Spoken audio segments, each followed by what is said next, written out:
Tom, what makes Historic Soulard and 1860 Saloon a unique experience? Well, I think the people, for one, but also the history behind both the saloon and the neighborhood. You know, this is the oldest surviving residential neighborhood in the city of St. Louis, and it dates back to the mid-1800s. It was actually established by the first female real estate developer west of the Mississippi River, Julia Soulard. So that itself has a unique history to begin with. And of course, 1860s is one of the oldest bars in Soulard. And it's a neighborhood of approximately 42 to 45 different bars, restaurants, pubs. Wow. When there was no television, no electric lights, you had to do something. So they'd gather in these buildings and they'd play cards. This had a gym in it at the time. And this is where they socialized. There was a clubhouse. And this was a Czechoslovakian one. There was a German one over here on 8th Street. A Croatian one up on 12th Street. But in the 40s, this was turned into the Smile Soda Pop Building. So it's been known as the Smile Building ever since. What is the Franklin Room? The Franklin Room was built as a school.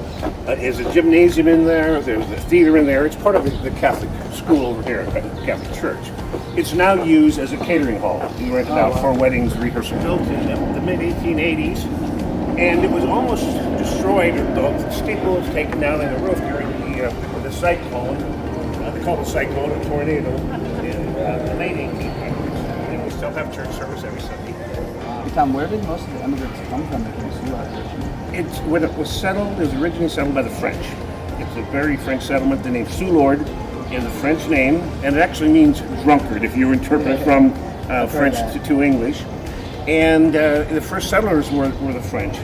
And then after that, it became a very working class, and we had a lot of immigrants from Europe, Scandinavia, Germany, Austria, Hungary, Slavia. You know, they're just a big mesh of melting pot, if you will, of immigrants. At one time, there were 7 Catholic churches in Soulard, all with a different language. The uniqueness of the neighborhood is as prevalent today as it was back in the 1800s with the clientele that come to the bars and restaurants down here, the visitors, the people that come down here to live.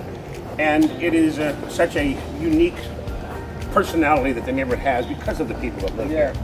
And if you go into places like 1860s and many of the other establishments, you'll see people having fun, people enjoying themselves. There's no pretense, there's no feeling better or you don't feel uncomfortable. Everyone's welcome down here, whether it's to eat the great food that we have in Soulard or to sample the great variety of local beers and international beers that we carry. Well, it pretty much is non-stop music. 1860 does live music 365 days a year, twice on Sunday and twice on Saturday. We have it Saturday and Sunday afternoons. We've got it covered. And I always like to say, and I think it's probably true, there's more music in 1860s than anywhere else in the Midwest. So we've got it from blues, jazz, classic rock and roll, rhythm and blues, we've got it. Thanks for your time today, Tom. It's been my pleasure. Please stop in 1860s whenever you're on. Thank you. Thank you, Tony.